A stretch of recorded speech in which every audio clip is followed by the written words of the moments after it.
43।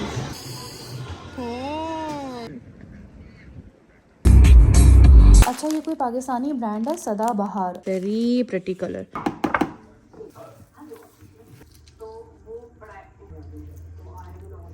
Gmail का account था जो यूट्यूब से अटैच था, ये हैक हो गया है।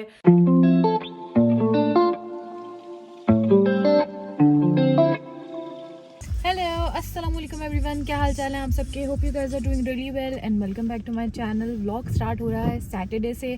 घर के सारे काम वगैरह निपटा के नमाज ज़ोहर की अदा करके 1 बज रहा है और अब हम जा रहे हैं। कुछ स्किन केयर का सामान लेना है। मैंने हस्बैंड को 1-2 चीज़ें एक्सचेंज करानी है, मुझे भी एक चीज़ एक्सचेंज करानी है, साइज़ का इशू है। तो फिर हमने कहा एक साथ ही निकलते हैं वेस्टफील्ड और वहाँ से ही सारे काम करके आ जाते हैं। सर्दी बहुत ज़्यादा यहाँ पे हो गई है, मुझे देख के आप लोगों को लग ही रहा होगा, बहुत ज़्यादा ठंड हो गई है। अभी भी हवा के साथ हल्की हल्की बारिश हो रही है। सो बस चलते हैं। चीज़ें तो रिटर्न करनी ही थी, लेकिन स्पेशली मॉल जाने का मकसद मेरा ये था, मैंने एक एक्सपेरिमेंट करना था। सोचा ऐसी जगह जाऊं जहाँ पे बहुत सारे ऑप्शंस मुझे एक साथ ही मिल जाएं, तो इसीलिए मैं मॉल आ गई जहाँ बूट्स के अलावा और भी बहुत सारे इस तरह की शॉप्स हैं। अंडर वन रूफ आपको बहुत सारे ब्रांड्स मिल जाते हैं। एक्चुअली मुझे एक ऐप का पता चला है, योका, YUKA। मुझे एक फेसबुक ग्रुप के थ्रू पता चला था इसके बारे में। ये बेसिकली बार कोड स्कैन करने की सर्विस प्रोवाइड करती है, जिससे आपको जो भी केमिकल्स यूज हुए हैं प्रोडक्ट के अंदर वो आपके सामने आ जाते हैं। एंड ओवरऑल क्या परफॉर्मेंस है, क्या उसके असर है आपकी हेल्थ पे, वो भी ये सब कुछ बता देता है। चाहे वो स्किन केयर प्रोडक्ट्स हो, मेकअप प्रोडक्ट्स हो, खाने की चीजें हो, कुछ भी, कोई भी ऐसा प्रोडक्ट जिसके पीछे बार कोड है, आप उसको स्कैन करें और वो आपको बता देगा कि is it good for your health और नॉट। घर में जितने भी प्रोडक्ट्स थे वो तो मैंने चेक कर लिए थे और मेरी आंखें खुली की खुली रह गई थी। जो हम स्पेशली अच्छे स्किन केयर खरीदते हैं ये सोच करके ये हमारी स्किन के लिए अच्छे हैं, लेस केमिकल हैं, वो सबसे ज्यादा हार्मफुल थे। इसीलिए आई डिसाइडेड कि मैं किसी ऐसी जगह जाऊं जहां मुझे बहुत सारे प्रोडक्ट्स दिखे, मैं एक ही गो में इस ऐप को चेक करूं कि ये वाकई सही भी है या नहीं। एंड टू माय सरप्राइज ये जो इंग्रेडिएंट्स अपने बताते हैं वो पीछे प्रोडक्ट के भी लिखे हुए थे, और जब मैंने अलग से उनके बारे में रिसर्च गूगल किया तो वाकई वो हमारी हेल्थ के लिए बहुत ही ज्यादा खराब केमिकल्स हैं। सरप्राइजिंगली द ओनली ब्रांड जो मुझे लगा हमारे लिए सबसे अच्छा, जिसके सारे प्रोडक्ट्स ही अच्छे थे, वो बायोमा था। बायोमा का मैं जो भी प्रोडक्ट निकाल रही थी वो 100 आउट ऑफ 100 या 90, 80 आउट ऑफ 100 दे रहा था मुझे रेटिंग, और ये सभी हमारी हेल्थ के लिए अच्छे थे। इसके अलावा जितने भी डिफरेंट ब्रांड्स हैं उनके प्रोडक्ट्स के डिफरेंट रिजल्ट आ रहे थे। ऐसा नहीं है कि मैं किसी एक ब्रांड के बारे में बोलूं कि भाई ये तो बहुत ही अच्छा ब्रांड है, इसके सारे प्रोडक्ट्स ही अच्छे हैं। बहुत सारे ऐसे ब्रांड्स थे जिनके प्रोडक्ट्स कुछ अच्छे आ रहे थे और कुछ बहुत ही ज्यादा हमारे लिए कैंसरस इंग्रेडिएंट्स यूज कर रहे हैं। फॉर एग्जाम्पल मैं लास्ट 6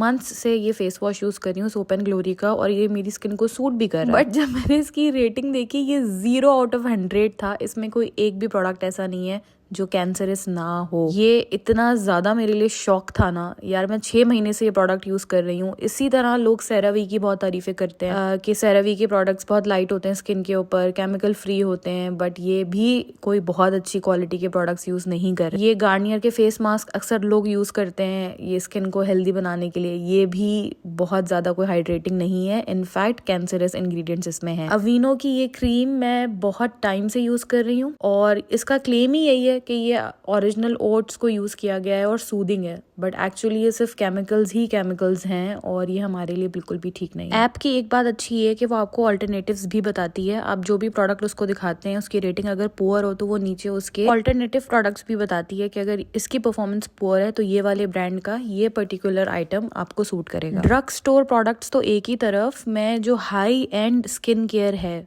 उसको भी जब मैं चेक कर रही थी ना तो सब मोस्टली रेटिंग्स पुअर ही थी। And I was so shocked, कितना बड़ा स्कैम है ये जो हमारे साथ किया जाता है। पहले हमें इन केमिकल्स की आदत डाली जाती है, हेल्दी अच्छे स्किन केयर बोल कर। हाई एंड स्किन केयर की बात करें तो ये बहुत एक्सपेंसिव होता है और हम खुशी खुशी वो पैसा देते हैं ये सोच करके हम हेल्दी प्रोडक्ट्स यूज कर रहे हैं, रादर देन हम वो कैंसरस केमिकल्स अपने ऊपर अप्लाई कर रहे हैं। और एक तो जो हमारा ये कॉन्सेप्ट है ना कि हम ओरली अप्लाई कर रहे हैं, स्किन के ऊपर अप्लाई कर रहे हैं, अपनी बॉडी के अंदर तो नहीं, लेकिन स्किन हर चीज एब्जॉर्ब करती है, वो इंटरनली भी इम्पैक्ट करती है हमें। And just by the way ये जो ऐप है इन्होंने मुझे कोई स्पॉन्सर नहीं किया है, इन्हें पता भी नहीं होगा कोई एकरा यूट्यूब पे बैठ के हमारी ऐप के बारे में बात कर रही है। इट्स जस्ट दैट मुझे एक चीज के बारे में पता चला, मैंने सोचा आप लोगों के साथ शेयर करूँ। कोई भी ऐसी इन्फॉर्मेशन जो अच्छी हो, दूसरे के फायदे के लिए हो, वो शेयर करनी चाहिए, इसीलिए कर रही हूँ। जैसे बीइंग अ इन्फ्लुएंसर हमें करना चाहिए रादर देन के बस हम ब्रांडिंग ही करते रहें और दूसरों को गलत प्रोडक्ट्स की तरफ लगाएं। और इस सारी रिसर्च का मेरा कंक्लूजन बस यही निकला, बी वेरी सेलेक्टिव, बहुत सोच समझ के कॉस्मेटिक या स्किन केयर खरीदें, बार बार क्रॉस चेक करें इंग्रेडिएंट्स को। आई वोंट से कि सारे ही ब्रांड्स खराब हैं या सारे प्रोडक्ट्स ही बुरे हैं, बहुत अच्छे अच्छे ब्रांड्स भी हैं मगर सारे अच्छे नहीं हैं। बी सेलेक्टिव, और ये जो स्किन केयर का स्कैम्प है इससे बचिए। खैर जी, सारा दिन घूम फिर के फिर हमने नैंडोज खाया था और उसके बाद फिर हम घर वापस जा रहे थे। और आजकल क्रिसमस के लिए डेकोरेशंस हुए हुई हैं हर जगह, यहाँ पर लोग अपने घर को डेकोरेट करते हैं, कुछ बहुत ही ज्यादा प्यारे अच्छे डेकोरेट हुए हुए होते हैं। तो मैंने कैमरा निकाल के शूट कर लिया, आप लोगों को भी दिखा देते हैं। पहले मैं जहाँ रहती थी वहाँ देसी कम्युनिटी ज्यादा थी तो इस तरह से इतना ज्यादा डेकोरेशन नजर आता नहीं था। अब मैं जहाँ रहती हूँ वहाँ पे मोस्टली हर घर ही ऐसे डेकोरेट हुआ हुआ होता है और यहाँ मोस्टली सारे घरों में ही काफी ज्यादा एफर्ट्स हुए हुए होते हैं। अब ये जो घर था वो हमारी बिल्कुल हमारी स्ट्रीट पर ही है, हमारे घर से शायद 1 या 2 मिनट की वॉक की दूरी पर। इनसे मेरी अच्छी हेलो हाई भी है, सो मैंने उनसे पूछा था कि मैं ये शूट कर लूँ, तो उन्होंने कहा जी कर लें। So just I just make a clip for you guys.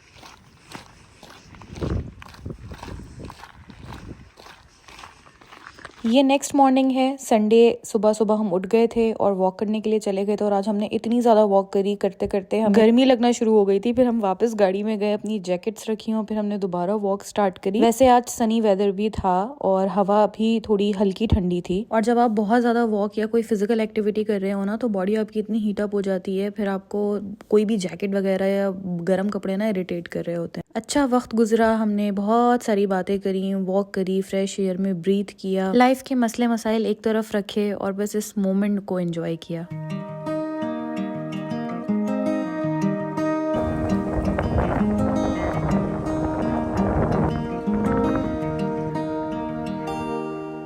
काटती हैं, साफ सुथरी कितनी हुई हुई है, एकदम चमकता हुआ वाइट। कार वॉश मिलता है ना हर हफ्ते। हट भी तो नहीं रही ना यहाँ से कि बंदा वीडियो बना ले।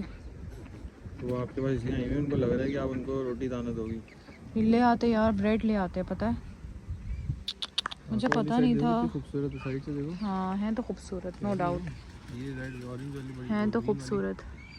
तो ग्रीन वालों की शक्ल भी ऐसी आकड़ू सी ना, डोनाल्ड डक जैसी। हाँ डोनाल्ड डक जैसी, और राइट।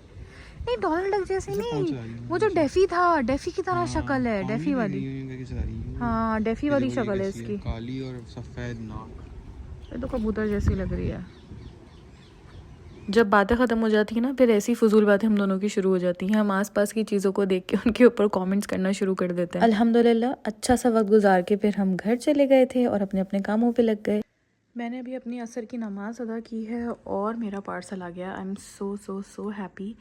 मुझे इसका काफ़ी टाइम से इंतज़ार था, तो बस जल्दी से जा नमाज उठाते हैं और इसको ओपन करके आप लोगों को दिखाते हैं। अच्छा मुझे ना काफ़ी टाइम से खद्दर के ड्रेसेस चाहिए थे, पाकिस्तानी जो हमारे 3 पीस होते हैं, बट मुझे समझ नहीं आ रहा था क्या करूं। अगर मैं पाकिस्तान से मंगाती तो कोई अभी आ जा नहीं रहा था, एंड सेकेंडली पाकिस्तान से फिर वो कार्गो वगैरह कराने में ना अच्छी खासी कॉस्ट पड़ जाती है। हार्डी यूके पे भी आजकल सेल लगी हुई है, लेकिन उसमें विंटर कलेक्शन बहुत लिमिटेड है और जो हैं भी ना, फिर उसमें खाड़ी का ये बड़ा मसला है कि वो शर्ट अलग से आपको लेनी पड़ती है, ट्राउज़र अलग से, दुपट्टा अलग से। तो मुझे किसी जो साइज़ मुझे चाहिए तो उसमें कभी ट्राउज़र नहीं था, कभी शर्ट नहीं थी, एक हैक्टिक मेरे लिए हुआ था। और अभी मुझे ऐसा चाहिए था कि बस मैं ऑर्डर करूँ और आ जाए। सो फाइनली मुझे एक पेज मिला इंस्टाग्राम के ऊपर, सो मैंने उनसे ऑर्डर किए हैं 2 ड्रेसेस। अब लेट्स सी कैसे हैं।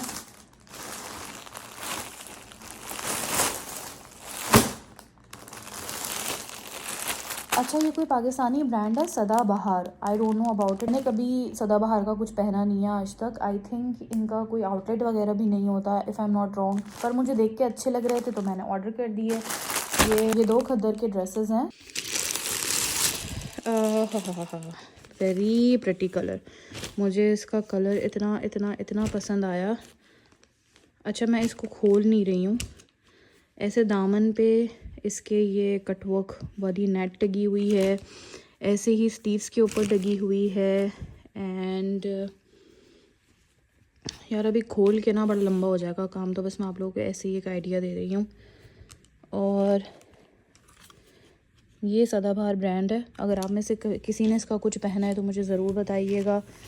गले पे इसके ऐसे थोड़ी सी डिटेलिंग हुई हुई है। सो सिंपल सा है।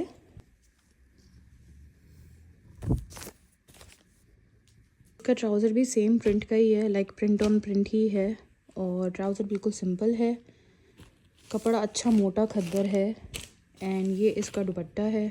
दुपट्टे पे बहुत प्यारा सा कट वर्क का काम हुआ हुआ है। आई थिंक ये लेस है, यस। और चारों तरफ ही है, चारों तरफ लगी हुई है ऐसे। सो ओवरऑल अच्छा है।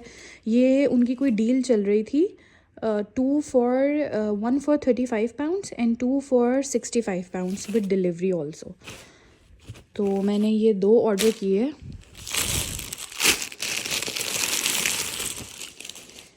ये भी मोर और लेस सेम ही है, फैब्रिक भी सेम है। इसकी नेक पे भी इसी तरीके से काम हुआ हुआ है। प्रिंटेड शर्ट है। अगेन दामन के ऊपर एंड स्लीव्स के ऊपर ऐसे पैनल लगा हुआ है। इसका पैनल थोड़ा डिफरेंट है। उसके ऊपर पैनल के ऊपर सितारा भी था। ये बिल्कुल सिंपल चिकनकारी का है पैनल। कलर बहुत प्यारा है और दोनों डिफरेंट कलर्स हैं। ये देखें, ये इसका दामन ऐसा है। अच्छा, इसका ट्राउज़र भी ऐसा ही है। ये प्रिंट ऑन प्रिंट ही है, सिंपल ट्राउज़र है बिल्कुल। घर में पहनने के लिए ये सही रहते हैं खद्दर के, पता है आपको। एक आध दफ़ा आप आने जाने में पहने एंड देन घर पे पहने। जैसे अभी मैं ये पहनी हुई हूँ, ये मेरा केसरिया का था। विंटर्स में ना खद्दर के कपड़े अच्छे रहते हैं, सही रहते हैं। मतलब बाहर तो चलो आप ट्राउज़र टी शर्ट्स वगैरह पहन लो, स्वेटर्स पहन लो, बट पता नहीं क्यों घर में मैं इन्हीं ड्रेसेस में कंफर्टेबल होती हूँ। इसका दुपट्टा बहुत प्यारा है। इसके दुपट्टे के ऊपर कट वर्क के ऊपर सितारे लगे हुए हैं। So this is very pretty. अच्छा, ये PR नहीं है, मैंने खुद ऑर्डर किए हैं, अपने पैसों से ऑर्डर किए हैं और मेरी अभी उनसे बात भी नहीं हुई। पहले मैं उनसे पूछूंगी कि इफ़ शी इज़ कम्फर्टेबल, मैं उनका लिंक शेयर कर दूँ ऐसे सोशल मीडिया पे। तो पहले मैं उनसे पूछ लेती हूँ, अगर वो कंफर्टेबल होंगी तो फिर हम उनका लिंक शेयर कर देंगे आप लोगों को, ठीक है। चलें जी, इनको रखते हैं जगह पे and I am super excited to try them. मैं अभी बाहर से आई हूँ, मेरी क्लास थी तो क्लास लेते ही मैं आके बैठी। अभी ये वीडियो मैं बना रही हूँ। I think most probably vlog शुरू हो चुका होगा क्योंकि मैं काफ़ी दिन से थोड़ा थोड़ा करके व्लॉग बना रही हूँ, बट उसको मैंने एडिट या अपलोड नहीं किया। रीज़न उसका क्या था, मैं इतना पूरा दिसंबर कहाँ गायब थी, क्या मसला था। एंड बीच में मैंने एक वीडियो डाली भी थी कि मैं अब कंसिस्टेंट रहूँगी, लेकिन फिर उसके बाद वो जो मसला था जिसकी वजह से मैं नहीं वीडियोस बना पा रही थी, वो ठीक तरीके से रिजॉल्व नहीं हुआ था, तो फिर मुझे थोड़ा सा गायब होना पड़ा। एंड बात सारी ये है कि मुझे ना मुझे कोई भी ऐसा काम करना अच्छा नहीं लगता जिस पे मैं कुछ कंस्ट्रक्टिव हुआ ना हो, कुछ एंड रिजल्ट पता ना हो, या मैं उसके बारे में यूट्यूब पे बात ना कर पाऊँ और मैं पहले से आके कोई शोशा छोड़ दूँ, तो वो मुझे अच्छा नहीं लगता। मुझे ऐसा लगता है कि अननेसेसरी सस्पेंस, अननेसेसरी लोगों को थंबनेल दे के लगा के रखना अपने साथ, तो वो I don't find it cool. So मैंने हमेशा यही ट्राई किया है कि जब कोई चीज़ हो जाए, कंप्लीट हो जाए, उसी के बाद फिर मैं उसके बारे में बात करूं। सो एनीवेज, एक्चुअली मसला सारा ये हुआ था कि मेरे कुछ यूट्यूब अकाउंट में प्रॉब्लम आ गई थी। जो मेरा जीमेल का अकाउंट था जो यूट्यूब से अटैच था, उसमें कुछ प्रॉब्लम आ गया था। पहले हमें लगा कि ये हैक हो गया है, मेरे पास से उसके राइट्स वगैरह चले गए थे, काफ़ी सारी टेक्निकल इश्यूज हुए थे, बट मुझे समझ नहीं आ रहा था कि हाउ टू रिजॉल्व इट, क्योंकि मैं इतनी कोई टैक्स सेवी नहीं हूँ या मुझे इतना ज़्यादा इन सब चीज़ों का पता नहीं होता। थैंकफुली मेरे हस्बैंड हैं, so then we got into it. और फिर मैंने व्लॉग्स को भी इसीलिए थोड़ा पॉज कर दिया क्योंकि मुझे नहीं पता था ये व्लॉग्स कहाँ मतलब अपलोड होंगे। तो बात रेवेन्यू की भी नहीं है टू बी ऑनेस्ट, क्योंकि मेरा इतना कम रेवेन्यू बनता है, मैं इतनी कम वीडियोस बनाती हूँ, आप लोगों को पता ही है कि मुझे उससे कोई ख़ास गर्ज नहीं था। बट मुझे ये हो रहा था कि ऐसा ना हो चैनल पे कोई और वीडियोस अपलोड करना शुरू कर दे और उसकी वीडियोस आना शुरू हो जाएं और फिर चैनल मेरा ख़राब हो जाए। मुझे उसकी सबसे ज़्यादा फिक्र थी। बहुत मेहनत से अपना चैनल खड़ा करते हैं और मैंने कोशिश की कि मेरा चैनल बड़ा साफ़ सुथरा रहे, ज़्यादा कंट्रोवर्शियल ना हो, उस पर कोई कंट्रोवर्सी ना आए, neat and clean, come audience हो, कम वीडियोस हो, बट साफ़ सुथरा रहे। बस उसी सब चक्करों में लगे हुए थे, थोड़ा टाइम ज़्यादा लग गया, बट अल्हम्दुलिल्लाह एवरीथिंग इज़ फाइन। वो है ना कि जब आपने मेहनत की हुई हो किसी चीज़ पे और नीयत साफ़ हो आपकी, तो फिर चीज़ें सारी सॉर्ट आउट हो जाती हैं। अल्हम्दुलिल्लाह everything is fine, channel is back. उसकी जितनी भी सिक्योरिटी वगैरह थी, जो मुझे बताया गया, जो हमने सजेशंस लिए एक्सपर्ट से, वो सब हमने अप्लाई कर दिए हैं। तो बस यही एक छोटी सी अपडेट थी जिसकी वजह से मैं गायब थी, और मैं इस बारे में कोई बात इसीलिए नहीं कर रही थी क्योंकि मैं चाहती थी कि कुछ कंस्ट्रक्टिव हो जाए, एंड रिज़ल्ट आ जाए, जो भी चीज़ है उसका एंड रिज़ल्ट आ जाए, ताकि फिर मैं उसके बारे में बात करके आप लोगों को बताऊं। मेरे और मेरे हस्बैंड की ना हर चीज़ को लेके यही अप्रोच होती है कि चीज़ों को सॉर्ट आउट किया जाए आराम से, प्यार से, और अननेसेसरी ड्रामा ना क्रिएट किया जाए। सो बस हमने वो कर लिया। Channel is back thankfully, and I think कि ये आगे मसला नहीं होगा। मीनवाइल आप लोगों ने जो इतना ज़्यादा प्यार दिया है, इतना ज़्यादा सपोर्ट किया है मेरे गायब रहने के बाद, इतने ज़्यादा कंसर्न शो किया है, उसके लिए थैंक यू सो मच।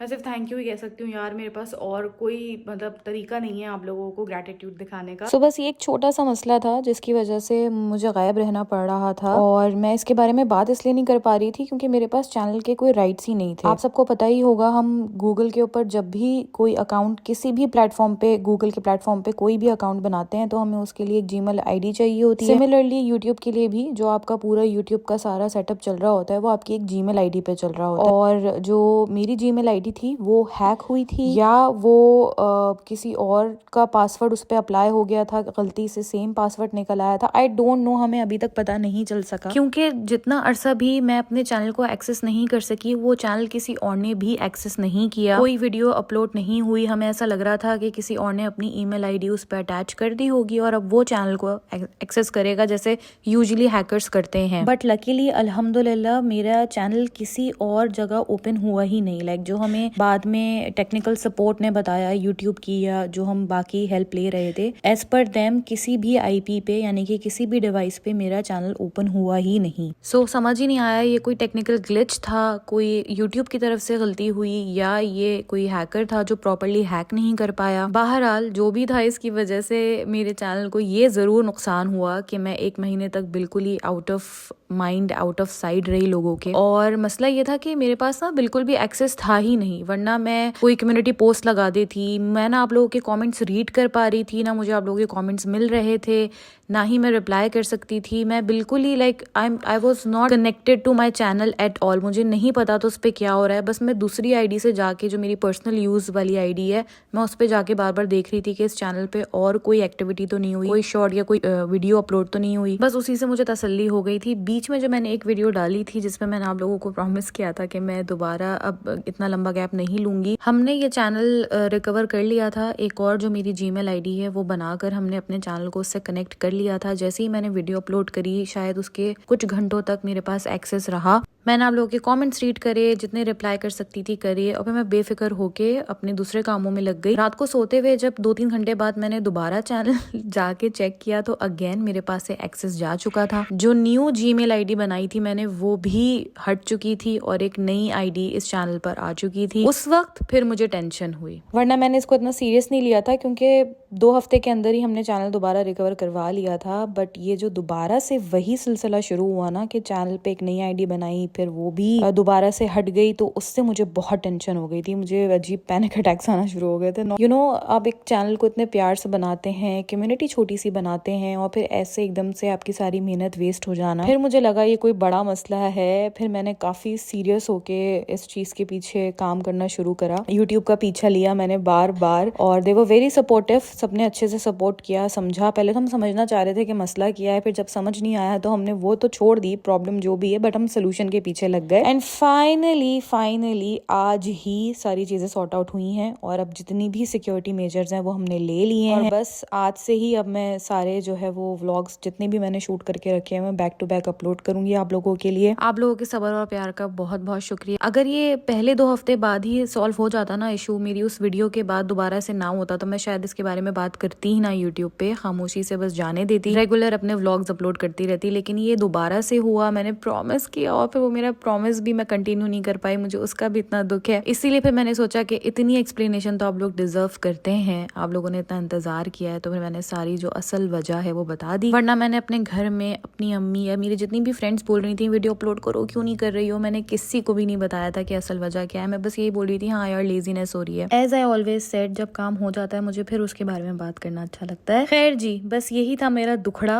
आज का, और आई होप आप लोगों को व्लॉग अच्छा लगा होगा। ये मैं अभी दम वाला कीमा और चिकन लेग्स मैरिनेट करके रख रही थी। कमिंग वीक में दावत एक होस्ट करनी थी, उसके लिए आप लोगों को सारी डिटेल्स बताने के चक्कर में रेसिपी वगैरह मैंने नहीं बताई, लेकिन क्लियरली आप लोगों को सब नजर आ ही गया होगा। बड़ा सिंपल सा जो आप सब जैसे बनाते हैं दम वाला कीमा मैरिनेट करते हैं वैसे ही किया है, और चिकन लेग्स भी जो है बस वो शान का टिक्का मसाला लगाया है, और बस इन्हें जिपर बैग में रख के फ्रीज कर दूंगी। दावत वाले दिन निकाल के बना लेंगे, और व्लॉग को मैं यहीं पे एंड करती हूँ। अगर अच्छा लगे तो लाइक कर दीजिएगा, अपना अपने आसपास वालों का बहुत ज्यादा ख्याल रखें, मुझे दुआओं में याद रखें। इतना ज्यादा प्यार और सपोर्ट देने के लिए थैंक यू सो मच। इंशाल्लाह जल्दी मिलेंगे, तब तक के लिए अल्लाह हाफिज।